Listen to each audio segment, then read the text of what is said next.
वाराणसी में नामांकन से पहले प्रधानमंत्री मोदी आज रोड शो करेंगे। पीएम मोदी करीब 10 किलोमीटर लंबे रोड शो के जरिए काशी की जनता को अपने आप से जोड़ने की कोशिश करेंगे। प्रधानमंत्री का ये रोड शो बीएचयू गेट पर पंडित मदन मोहन मालवीय जी की प्रतिमा से प्रारंभ होकर लंका, अस्सी, सोनारपुरा, मदनपुरा, गदौलिया होते हुए दशाश्वमेध घाट पर समाप्त होगा।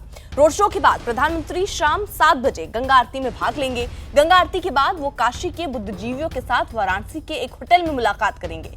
रोड शो को लेकर वाराणसी में सुरक्षा व्यवस्था को भी चाक चौबंद रखने के लिए करीब 10,000 जवानों को तैनात किया गया है।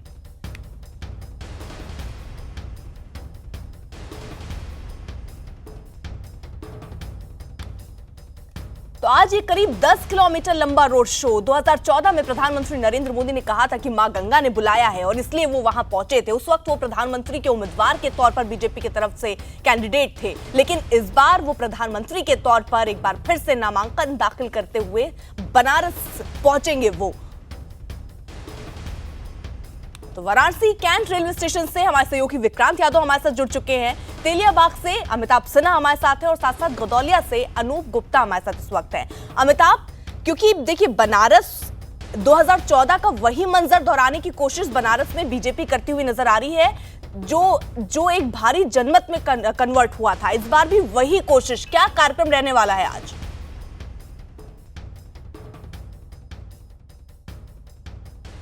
देखिए 5 साल हो गए हैं नया, और मैं आपको बता दूं इन 5 सालों में बतौर सांसद नरेंद्र मोदी ने कहा कि आप बतौर प्रधानमंत्री ये 20 वीआईपी इलाका में, इस इलाके में क्या हुआ ये इस बात की पहचान होगी। मैं इस वक्त तेलियाबाग चौराहे पे हूँ। बनारस की हर सड़कें कम से कम इतनी चौड़ी तो नहीं हुआ करती थी। बनारस की सड़कों पे जो भीड़ हुआ करती थी, बनारस की सड़कों पे जो ट्रैफिक जैम हुआ करता था, वो तमाम चीज़ें गायब हो चुकी हैं। और इन्हीं सड़कों पर आज 5 साल के बाद प्रधानमंत्री, पूरे 5 साल हो गए हैं बतौर, जब पहली बार वो यहाँ पर रोड शो करने आए थे। और इस रोड शो के बाद प्रधानमंत्री ये दिखाएंगे कि उनका जलवा अभी भी बरकरार है और जो बतौर सांसद उन्होंने 5 साल बनारस के लिए किया है, वाराणसी के लिए किया है, वो जो अनपैरेलल्ड होगा, अनमैच्ड होगा, यही बात साबित करने की वो कोशिश करेंगे। 3 बजे के आसपास उनका रोड शो शुरू होगा और रोड शो में जो गदौलिया तक जाएगा, उसके बाद रात शाम तक वो अस्सी घाट पहुंच के आरती भी करेंगे। शाम को प्रबुद्ध नागरिकों से ही मिलेंगे। तो कुल मिलाकर कहा जाए तो 2014 का जो रोड शो था उसने पूरे पूर्वांचल की हवा बदल दी थी। 2017 का जब विधानसभा चुनाव था तब प्रधानमंत्री के रोड शो ने भी पूरे पूर्वांचल की हवा बदल दी थी। इस बार भी रोड शो कम से कम प्रधानमंत्री का जो है वो बीजेपी और खुद अमित शाह यहाँ 2 दिन से कैंप किए हुए हैं, तो जाहिर तौर पर यहाँ की हवा बदलने की पूरी कोशिश है बीजेपी के द्वारा, प्रधानमंत्री के रोड शो के द्वारा। और इस तेलियाबाग चौराहे पर अगर मैं आपको बता दूं तो दोपहर पारा चढ़ना शुरू हो गया है, गर्मी का पारा चढ़ना शुरू हो गया है। और अब आप देखो यहाँ पर ये लोग आराम से छाए में बैठ गए हैं। अब मेहनत करनी थोड़ी सी कम हो गई है गर्मी में। कितना कमा लेते हो रोज? हम लोग कमा लेते हैं सर वही 200-300 रुपये कमा लेते हैं। तो अभी हालत सुधरा है, सड़क वड़क बढ़िया हुआ है पहले से? बिल्कुल, पहले से बहुत बढ़िया हुआ सर। पहले तो बहुत खराब रोड था, अब तो ठीक है रोड। सांसद मोदी क्या क्या किया इधर? बहुत अच्छा किए हैं, बहुत अच्छा किए हैं अच्छा सर। किए। पहले से बहुत सुधार किए हैं। अच्छा बताओ भाई, आप 5 साल में ही सब सड़क वड़क सुधर गया यहाँ पे, आप हालत एकदम सुधर गया? अब सुधार हुआ इधर 2 महीने के अंदर हुआ है। उसके पहले 4 साल तो कुछ नहीं हुआ और केवल एक झूठा पुलाव दिखाया गया है। जो मेन रोड है वही बस अच्छा बनाया गया है, बाकी रोडों को वही हालत। अच्छा, कमाने खाने वाले काफ़ी लोग हैं। देखो ये यहाँ पर रिक्शा चलाते हैं, इनसे 5 साल में सड़क पे चला रहे हो, ये हालत सुधरी है? कमाई धमाई बढ़ी है कि नहीं? अब देखिए बढ़ी है, लेकिन जो अर्थव्यवस्था है वो सही है और ऐसे तो मोदी ही जीतेगा। जीतेगा? कौन जीतेगा? एकदम मोदी जी पूरे गरीब जनता की आवाज है, मोदी जी जीतेंगे। मोदी ही जीतेंगे, मोदी मोदी मोदी। क्या भैया, क्या बनारस का हाल? एकदम ठीक है, रोड शो में जाइएगा प्रधानमंत्री? सब बढ़िया है, मोदी जी को वोट देंगे हम। चलो नेहा, यहाँ माहौल कम से कम तेलियाबाग चौराहे पर तो यही है। इसके बाद जब पहुंचेंगे बीएचयू के गेट पे तो वहाँ का हाल भी सुनाएंगे, लेकिन फिलहाल यहाँ का माहौल तो लग रहा है कि मोदी में ही लग रहा है। चलिए वाराणसी कैंट का रुख कर लेते हैं। विक्रांत यादव हमारे साथ हैं। विक्रांत, आप वाराणसी कैंट में मौजूद हैं, वहां की स्थिति बताइए। वहां अगर आपकी लोगों से बातचीत हो पाए तो बताइए कि क्या तस्वीर बदली है वाराणसी कैंट की? देखिए अर्पिता, निश्चित तौर पर बनारस में 2014 के चुनाव में भी हम लोग आए थे और उस समय बनारस की जो सड़कें थी वो पूरी तरीके से टूटी हुई थी, खुदी हुई थी। पूरा बनारस एक कंजेस्टेड शहर नजर आता था। बनारस के एयरपोर्ट से और मुख्य शहर तक यानी कैंट के इलाके तक आने में तकरीबन 2 घंटे लग जाया करते थे, 2 घंटे 2.5 घंटे कैंट के स्टेशन तक आने में। इस समय मैं कैंट स्टेशन पर हूँ। एक जो अच्छी बात यहाँ पर देखने को मिली कि स्टेशन के बाहर साफ सुथरा है, एकदम सफाई का पूरा इंतजाम है। और प्रधानमंत्री बनने के बाद नरेंद्र मोदी ने जो सबसे पहला बड़ा काम किया था, लोगों से आह्वान किया था कि साफ सफाई रखिए, तो सफाई यहाँ पर खूब देखने को मिल रही है। इसके अलावा पूरे शहर में फ्लाईओवर के जाल बिछ गए हैं, सड़कें जो हैं वो थोड़ी चौड़ी करने की, क्योंकि पुराने शहर में सड़कें चौड़ी करने की गुंजाइश नहीं रहती है, लेकिन फ्लाईओवर बना करके थोड़ा लोगों का रास्ता आसान करने की कोशिश की गई है कि लोगों को आने जाने में सहूलियत मिले। कुछ लोगों से भी बात करने की कोशिश करते हैं। क्या बनारस में पहले के मुकाबले क्या सुधार दिखाई देता है? पहले के मामले में बहुत सुधार दिख रहा है। यहाँ पर पहले से रोड का भी काम बढ़िया से हुआ है, ओवरब्रिज का भी काम हो रहा है, और यहाँ पर पहले से गुंडई भी। प्रधानमंत्री के बारे में विपक्ष ये कहता है कि प्रधानमंत्री ने गरीबों के प्रधानमंत्री नहीं है, वो अमीरों के प्रधानमंत्री है। नहीं, सबके लिए वो प्रधानमंत्री है, पूरे बनारस के लिए पूरे गंगा सफाई किए है और अच्छा काम कर रहे हैं बनारस के लिए। हम लोग को ऐसा ही प्रधानमंत्री चाहिए, ऐसा ही हम लोग को प्रधानमंत्री चाहिए, इसलिए कि हम लोग को बड़ी दिन के बाद ऐसा प्रधानमंत्री कोई मिला है कि जो हम लोग के विषय में सोच रहा है। आप अपनी मोटरसाइकिल से अभी उतरे हैं, कहा जाता है कि बनारस में जो बड़ा बदलाव हुआ है वो सड़कों को लेकर हुआ, फ्लाईओवर बन गए, सड़कें बन गई। क्या संतुष्ट हैं आप अपने सांसद? बहुत संतुष्ट है, बहुत संतुष्ट है। बहुत अच्छा काम हो रहा है। यहाँ पे चारों तरफ सफाई हो गया, बहुत गंदा था शहर, इस समय बहुत सफाई हो गया, बहुत बढ़िया से काम चल रहा है। प्रशासन नाम की चीज हो गई, पहले रात को आने जाने में डर लगता था, अब ऐसा कुछ नहीं है। बहुत अच्छा मतलब हो गया कि कभी कुछ तुरंत फोन करिए तो 100 नंबर पे तुरंत पुलिस सहायता करती है।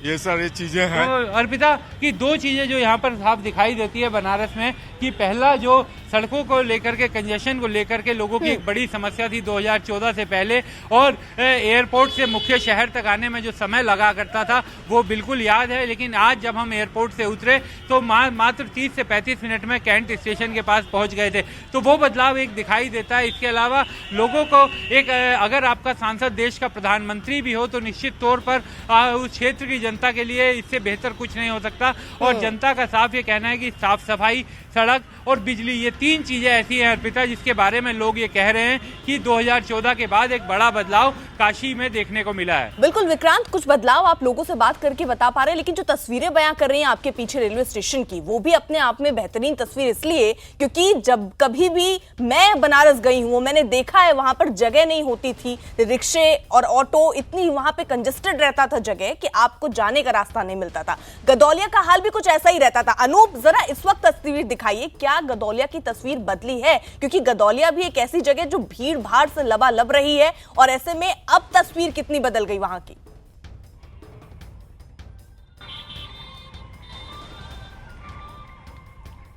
बिल्कुल आपको तस्वीरों में दिखाना चाहेंगे। गदौलिया चौराहा काफ़ी ऐतिहासिक कहा जा सकता है, क्योंकि देखिए यहीं से जो है वो काशी विश्वनाथ मंदिर है, दशाश्वमेध घाट है, यहीं से प्रधानमंत्री नरेंद्र मोदी का काफिला गुजरेगा। जो रोड शो है वो उस रोड शो में यहाँ से वो दशाश्वमेध घाट तक जाएंगे। क्या बदलाव हुए, क्योंकि पिछले बार भी जब लोकसभा चुनाव हुए थे तो हमने देखा था काफ़ी बदलाव हुए हैं। लोग जिनसे भी बात कर रहे हैं, ये बताइए कि कितना बदलाव आप देखते हैं यहाँ पर? बहुत ज़्यादा बदलाव है, बहुत सफाई साफ सुथरा।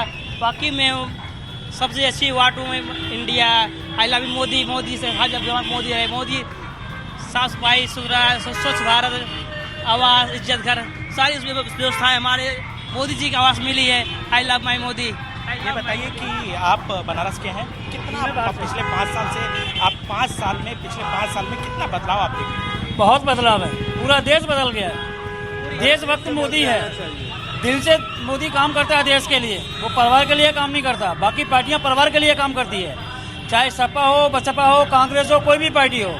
मोदी दिल से काम करता है। जो काम उसने किए देश के लिए काम किए। ये अब हमारा और आपका मोदी को सपोर्ट है कि दोबारा उसको प्रधानमंत्री बनाना है और देश तरक्की करेगा। ऑल ओवर वर्ल्ड में जो अभी देश की धाक है हिंदुस्तान की, वो कभी नहीं रही। आप ये बताइए कि सांसद भी हैं प्रधानमंत्री, कितना कोई कमी रह गई है आपको लगता है? क्या पूछे एक बार क्वेश्चन? कमी आपको दिखती है कि व्यापारी वर्ग के लिए काफ़ी दिक्कत हुई है, बेरोजगारी काफ़ी बढ़ चुकी है और धंधा काफ़ी नुकसान हो रहा है, लेकिन और काफ़ी हद तक मोदी ने अच्छा काम किया है बनारस में। इतना विकास देखने को नहीं मिला है अभी तक। बनारस में विकास हुआ है? बनारस में विकास हुआ है सर, लेकिन बेरोजगार अभी बहुत काफ़ी है। बेरोजगारी अभी हम लोगों का मोदी जी कहे कि हम हर एक साल तो आप देख सकते हैं कि किस तरीके से ये गदौलिया चौराहा है, काफ़ी ऐतिहासिक है, लेकिन सभी लोगों का कहना है कि पिछले 5 सालों में काफ़ी बदलाव यहाँ नरेंद्र मोदी के सांसद के तौर पर होने की वजह से हुआ है। अमिताभ, ये भी जानकारी मिल रही है कि शिवसेना के उद्धव ठाकरे या बिहार के मुख्यमंत्री नीतीश कुमार भी आज उनके साथ मौजूद होंगे। कौन कौन से बड़े नेता अभी तक पहुंच चुके हैं और किनके आने की संभावना है?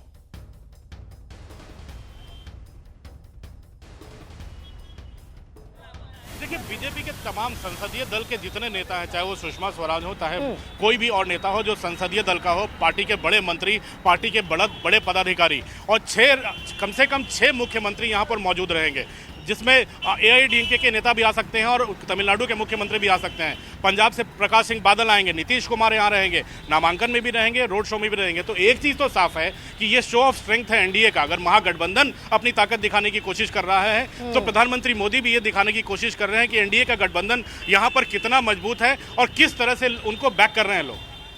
बिल्कुल अमिताभ, जिस तरीके से लोग भी आपके पीछे मौजूद हैं, वो क्या बताने की कोशिश कर रहे हैं? क्योंकि आज तकरीबन जितने लोगों से आप सब ने बात की या हमने सुना, लोग तारीफ ही कर रहे हैं कि बनारस की छवि, बनारस की सूरत बदली है।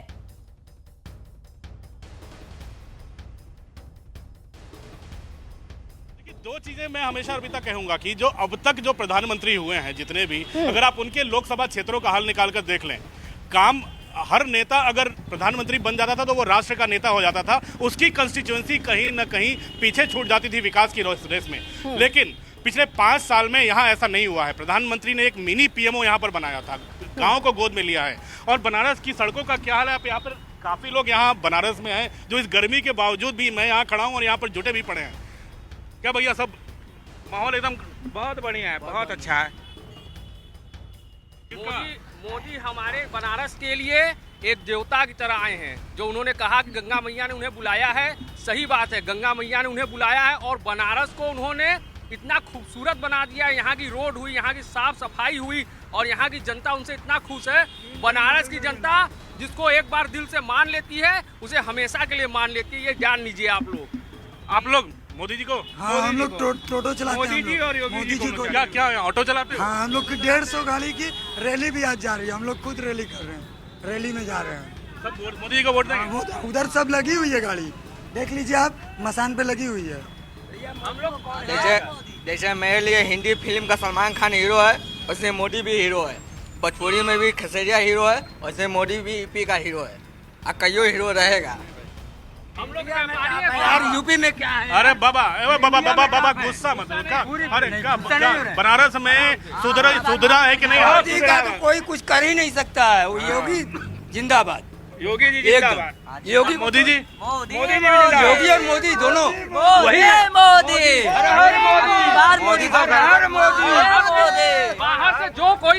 बाहर से जो कोई भी पर्यटक लोग आते रहे, देख के बनारस को कहते रहे। आज से 5 साल पहले की स्थिति ये थी कि बनारस को देख के कहते रहे बनारस कभी नहीं सुधर सकता। लेकिन आज वो आते हैं, आज जब भी वो आते हैं बनारस को अगर वो पहले देखें और आज देखते हैं तो कहते हैं कि वाह, बनारस का कायाकल्प हो चुका है। हम लोग व्यापारी लोग हैं और आज मैं अपनी दुकान बंद करके मोदी जी के जुलूस में जा रहा हूँ। उनका समर्थन। बाबा इधर आओ। बाबा अब तो बहुत पुराने लग रहे हो बनारस के। हाँ, लोकतंत्र सेनानी हम हैं। इमरजेंसी में जेल गए थे हम लोग।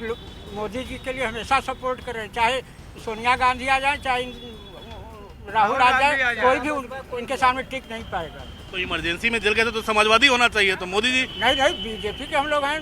उस समय जनसंघ के रही 1975 में, 1975 में जनसंघ के रहे। लोक नारायण जयप्रकाश जी के आंदोलन में हम लोग गए थे। चलो अर्पिता, माहौल का ज्यादा वर्णन करने की जरूरत नहीं। इस गर्मी में भी जो पारा चढ़ा हुआ है उससे नतीजों का अंदाजा लगाना मुश्किल नहीं है, आप खुद देख सकते हो। बिल्कुल। और 80 पे हमारे साथ प्रांशु मिश्रा इस वक्त जुड़े हुए हैं। प्रांशु, जरा आपके पीछे भी हम देख रहे हैं भीड़ है, जरा उनसे भी बात कीजिए, क्योंकि अभी तक तो तस्वीर सब मोदी में ही दिख रही है। जरा वहां बताइए क्या माहौल। देखिए 80 बिल्कुल अर्पिता अपने रंग में आने लगा है। आप सही कह रही हैं, 80 चौराहा है, थोड़ी दूर पे यहाँ पे पप्पू की अड़ी है, वहाँ पर भी मैं था उस वक्त और बहुत ही गहमा गहम राजनीतिक बहस चल रही है। बहुत से लोग हैं, लेकिन कुछ लोगों की शिकायत ये भी है कि साहब बहुत से बाहरी आ गए यहाँ पर प्रचार करने के लिए। तो बात करते हैं, यहाँ पर कुछ लोग हैं ऐसे। आप बताइए क्या कह रहे थे अभी आप हमसे कि बाहर के लोग आ गए? बाहर के लोग आ गए हैं और यहाँ अव्यवस्था फैल गई है। अव्यवस्था का सेंस है कि यहाँ के जो लोग हैं, जिनका जीवन यापन है, रोजमर्रा की जिंदगी है, उसको डिस्टर्ब कर दिए हैं। लेकिन बड़े नेता है मोदी जी। रुपया खर्च हुआ है बैनर पर। अभी मैंने एक दिल्ली के लोगों से पूछा, वो बोले कि हमको 10 करोड़ रुपया दिया गया है खाली बैनर और पोस्टर लगाने के। लेकिन मोदी जी बड़े नेता है, सांसद है यहाँ पे, तो रोड शो कर रहे हैं, क्या इसमें दिक्कत? रोड शो कर रहे हैं, ठीक है, अव्यवस्था नहीं फैले। अव्यवस्था का मतलब है बाहर दिल्ली से आप पोस्टर बैनर के लिए। उसके अलावा हमारा कहना है यहाँ के लोगों का भी ध्यान रखना होगा ना। आप बताइए कि किस तरह की तैयारी इंतजाम है, क्या उत्सुकता है आप लोगों को यहाँ? तैयारी तो काशी वासियों की तरफ से जो आप लोग दिखाई रहे हैं, तैयारी तो बहुत ही प्रचंड रूप में तैयारी है। और काशी की जनता जो है अपने प्रधानमंत्री जी एवं सांसद जी के लिए बेसब्री से इंतजार कर रही है। आने वाले समय में जो है काशी की जनता सिर्फ एक ही चीज के ऊपर की विकास और सिर्फ विकास, और काशी में भी विकास का रूप जो है बहुत कुछ दिखा है। इसीलिए काशी की जनता पूर्ण रूप में समर्पित है। अच्छा, प्रियंका आए तो चुनाव कुछ इंटरेस्टिंग होगा, प्रियंका को लड़ना चाहिए यहाँ से। प्रियंका अगर यहाँ से आ जाएंगे तो ये लड़ाई बहुत कांटे की हो जाएगी, जीत हार भी हो सकता है। अच्छा, अगर प्रियंका आ गई तो प्रियंका आ जाएंगी तो वही हाल होगा जो मुख्तार अंसारी बनाम आपको उनका था, जोशी का, मनोहर जी जोशी का। 17,000 वोटों से हारे थे मुख्तार जी, राष्ट्रीय नेता। पिछली बार केजरीवाल लड़े थे, अब की अगर प्रियंका लड़े, प्रियंका लड़ेंगी तो लड़ाई तो बहुत जबरदस्त फंस जाएगी। अच्छा, एकदम, इसमें कहीं दो राय नहीं है। तो आपको लगता है कि जो बनारस का कल्चर है कि थोड़ा माहौल बना रहना चाहिए, तो प्रियंका लड़े? बनारस वाले देखिए किसी को परमानेंट नहीं लाइक करते हैं, वो बदलते रहते हैं। परमानेंट कोई यहाँ नहीं रहता है। हाँ, 2 साल 4 साल नहीं चाहिए, हो जाएंगे लोग तो मठाधीश हो जाएंगे, मठाधीश नहीं चाहिए बना। अच्छा, एक बहुत ही जो इम्पोर्टेंट पहलू है पूरे रोड शो का कि ये रोड शो सिर्फ हिंदू बाहुल इलाकों से नहीं जाएगा, ये मदनपुरा और ऐसे इलाकों से भी जाएगा जहाँ पर माइनॉरिटी का आबादी ज्यादा है। मेरे साथ उपेंद्र है, हमारे सहयोगी न्यूज 18 उत्तर प्रदेश के यहाँ पे ब्यूरो चीफ है वाराणसी में। आप बताइए कि क्या रूट है इसका, रूट की सिग्निफिकेंस क्या है? देखिए, लंका पे प्रधानमंत्री नरेंद्र मोदी मालवीय जी की प्रतिमा पर माल्यार्पण करेंगे। वो एक प्रतीकात्मक चीज है, चूंकि बीएचयू और मालवीय जी की भगिया कहलाती है, तो वहां से जो सिंबॉलिक शुरू होगा, जिसे कह सकते हैं हम एक जो एलीट क्लास है उसको एक तरीके से प्रतीकात्मक संदेश देंगे। और वहां से निकलने के बाद वो 80 आएंगे। 80 कहा जाता है कि काशी में पूरी दुनिया बसती है, लघु भारत बसता है, और 80 उसका प्रतीक है। तो यहाँ से 80 पर कई सारे देश के अलग अलग हिस्सों से लोग छोटी छोटी आबादी में रहते हैं, चाहे वो महाराष्ट्रियन हो चाहे गुजराती हो। तो एक तरीके से पूरे, चूंकि प्रधानमंत्री हैं तो वो एक पूरी भारत में संदेश देने की कोशिश होगी। जो खास सवाल आपने पूछा, मदनपुरा से निकलेगा ये। आप अगर देखें तो 3 तलाक पर जो पहला PIL दाखिल हुई, जो पहली बहस हुई, वो यहीं की एक महिला ने की थी और यहीं से मदनपुरा की थी। वो मदनपुरा से ही उनका पुराना घर था और फिर बाद में वो चौकाघाट रहने लगी। तो यहीं से वो उसको 3 तलाक को मुहिम मिली और RSS ने बनारस को उसके वो बनाया, यहीं से मुद्दा उठाया, पूरी दुनिया में उठा। तो देखिए, ये महत्वपूर्ण है जो बता रहे उपेंद्र कि हर जो रास्ता है उस रास्ते पे हर पड़ाव का एक अपना महत्व है, और शायद यही मोदी जी का जो रोड शो का रूट है उसकी विशेषता भी है। बिल्कुल। और आप खास हमारे साथ रिपोर्टर्स हमारे बने हुए हैं बीएचयू गेट पर, जहां से प्रधानमंत्री आज शाम को अपना रोड शो शुरू करेंगे। वहां पर अभी से लोगों की भीड़ जुटनी शुरू हो गई है। भूपेंद्र चौबे ने कुछ खास लोगों से बातचीत की है। इतनी गर्मी है, पारा इतना चढ़ रहा है, लेकिन राजनीतिक बुखार जो है वो भी इसी हिसाब से बढ़ रहा है। देखिए, 2 हमारे मित्र और आए हैं यहाँ पर। क्या शुभ नाम हुआ आपका? संदीप चौरसिया। संदीप चौरसिया जी। तो संदीप भाई, ये बताइए कि आप तो बड़ी अंगूठी भी पहन के आए, पहले अंगूठियां दिखाइए। ये क्या है अंगूठियों का, जरा मैं तो बताइए पहले।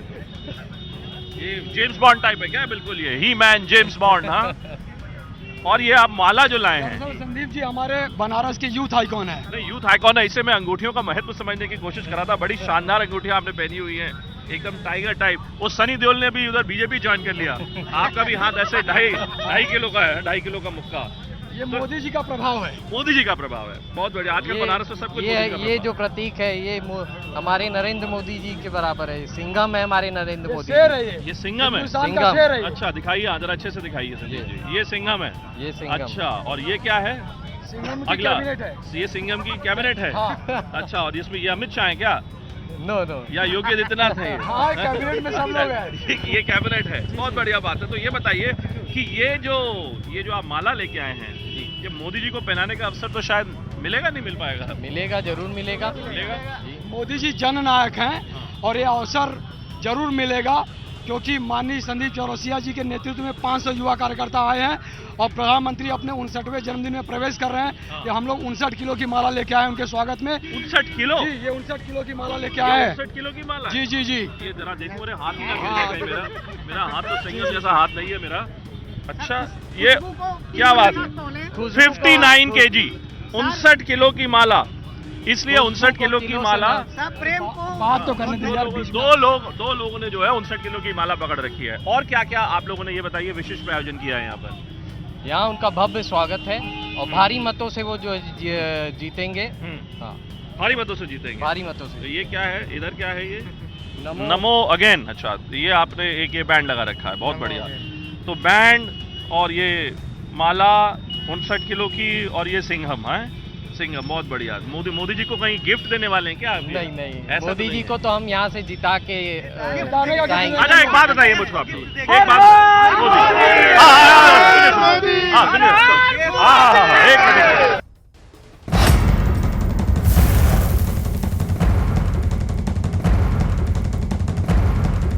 इस वक्त की बड़ी खबर हम आपको बता दें, प्रधानमंत्री नरेंद्र मोदी 1 मई को अयोध्या जिले में जाएंगे। हालांकि वहां पर उनका दर्शन पूजन का कोई कार्यक्रम नहीं है, लेकिन वो गोसाईगंज विधानसभा की मया बाजार में एक रैली को संबोधित करेंगे। जनसभा को संबोधित करने का उनका कार्यक्रम है। और आपको बता दें कि पिछले 5 सालों में ऐसा पहली बार है जब वो अयोध्या जाएंगे। तो पीएम मोदी 1 मई की तारीख तय हुई है, अयोध्या के गोसाईगंज जाएंगे और पीएम वहां एक जनसभा को संबोधित करेंगे। यानी जनसभा को संबोधित करने का उनका एक कार्यक्रम है 1 मई की तारीख, जब वो अयोध्या जाएंगे। पीएम मोदी का अगर उनके कार्यकाल में इन 5 सालों में आप देखिए तो ये पहली दफा है जब वो अयोध्या का दौरा करेंगे। हालांकि वहां पर किसी पूजा या इसकी कोई जानकारी अभी तक नहीं मिल पा रही। ये जानकारी जरूर है कि वहां पर वो जनसभा को संबोधित करेंगे। तो 1 मई प्रधानमंत्री अयोध्या जाएंगे। अजीत सिंह हमारे साथ इस वक्त जुड़ चुके हैं। अजीत, ये प्रधानमंत्री का ये जो दौरा अयोध्या कह सकते हैं जो जा रहे हैं, उसकी वजह क्या देख रहे हैं आप?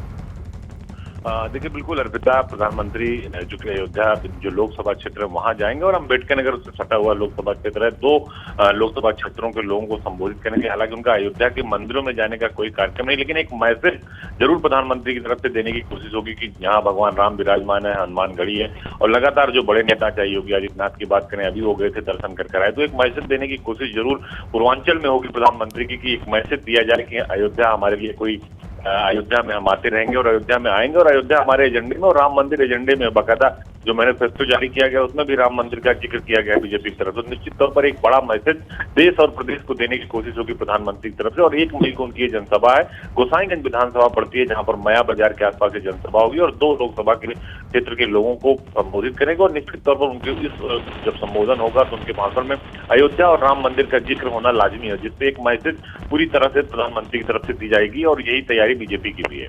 अर्पिता। बिल्कुल अजीत, लेकिन प्रधानमंत्री अगर अयोध्या जा रहे हैं और मंदिर नहीं जाते तो एक विपक्ष का एक सवाल ये भी रहेगा कि आप मंदिर नहीं गए, क्योंकि यही सवाल राहुल गांधी से पूछे जाते हैं, यही सवाल प्रियंका गांधी से पूछे जाते हैं। बिल्कुल सही बात है कि विपक्ष को वार करने का मौका मिलेगा और प्रधानमंत्री इसके पहले भी जनसभाएं वहां आसपास में किया, लेकिन अब चूंकि अब अयोध्या में वो जनसभा करेंगे तो निश्चित तौर पर विपक्ष को ये कहने का मौका जरूर मिलेगा कि उन्हें मंदिर जाना चाहिए, कि वो मंदिर क्यों नहीं जा रहे हैं। क्योंकि पहले ही बीजेपी ने साफ कर रखा है कि प्रधानमंत्री जाएंगे तो मंदिर निर्माण होगा तब जाएंगे, या किस तरीके की परिस्थिति बनती है। मोदी हमेशा अवॉइड करते रहे, यही बात विपक्ष उठाता रहा, इस बार भी निश्चित तौर पर उठेगा, क्योंकि प्रियंका गांधी के दौरे पर भी उठा था जब वो हनुमानगढ़ी गई थी और रामलला का दर्शन नहीं किया था। जाहिर तौर पर ये बातें उठेगी, लेकिन मोदी नरेंद्र मोदी की तरफ से जो मैसेज देने की कोशिश होगी वो जरूर पूर्वांचल और देश को दी जाएगी। शुक्रिया जी। तो इसी बीच आज बनारस में रोड शो होगा प्रधानमंत्री नरेंद्र मोदी का। खास तैयारियां वहां पर कर ली गई हैं और ये रोड शो अपने आप में मैसेज देने की कोशिश कि भाई प्रधानमंत्री जिस तरीके का जनाधार उन्होंने 2014 में हासिल किया था उससे बढ़कर ये जनाधार उन्हें मिलेगा। और ऐसे में कैबिनेट के तमाम बड़े नेता मंत्री वहां पहुंच चुके हैं और ये भी जानकारी अभी सूत्रों के हवाले से कि उद्धव ठाकरे भी वहां पहुंच सकते हैं और नीतीश कुमार तो उनके साथ मौजूद रहेंगे ही, रैली में भी उनके साथ मौजूद रहेंगे। अनूप गुप्ता गदौलिया से हमारे साथ जुड़े हुए हैं, साथ ही साथ वाराणसी कैंट से विक्रांत, तेलियाबाग से अमिताभ सिन्हा और अस्सी से फ्रांशु भी हमारे साथ हैं। अनूप, क्योंकि आप लोगों से बात कर रहे थे, लोगों का ये कहना था कि 4-5 सालों में कुछ नहीं हुआ, जो भी स्थिति अभी बदली है वो 2 से 4 महीने में बदली है। कुछ लोग ऐसा भी कहते हुए नजर आ रहे थे। जरा लोगों से बात कीजिए और जानिए कि वाकई क्या 3-4 महीने में स्थिति बनारस की सुधरी है क्या?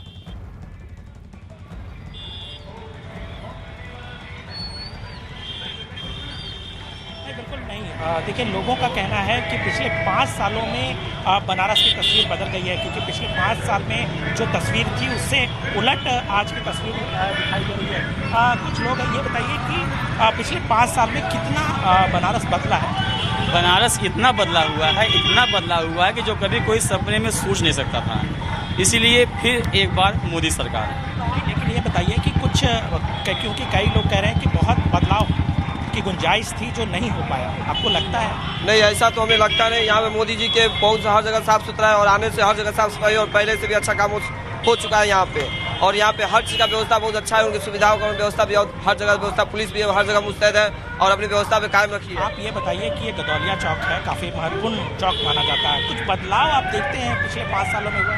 5 साल में काफ़ी बदलाव हुआ है। यहाँ पर लाइटिंग की व्यवस्था काफ़ी अच्छी हुई है, जो वायर थे वो सारे अंडरग्राउंड हो गए हैं, इलेक्ट्रिक वायर, ठीक है। उसके बाद साफ सफाई काफ़ी है। ये अच्छा सा चौराहा निर्माण किया गया है जिस पर एक नंदी का प्रतिबिंब दिया हुआ है जो काशी को दर्शाता है अपने आप में। और यहाँ के लोग भी काफ़ी जागरूक हुए हैं साफ सफाई के लिए। लाइटिंग और टूरिज्म बढ़ा हुआ है, यहाँ पर काफ़ी टूरिस्ट आते हैं, पहले बहुत कम आते थे और पूरे देश और पूरे वर्ल्ड से आते हैं। ये बताइए कि कुछ बदलाव आप देख रहे हैं? ऐसा भी कहा जा रहा है कि प्रियंका गांधी भी यहाँ से चुनाव लड़ सकती हैं, कुछ आपको लगता है कि बदलाव हो सकता है? चुनाव लड़ सकते हैं।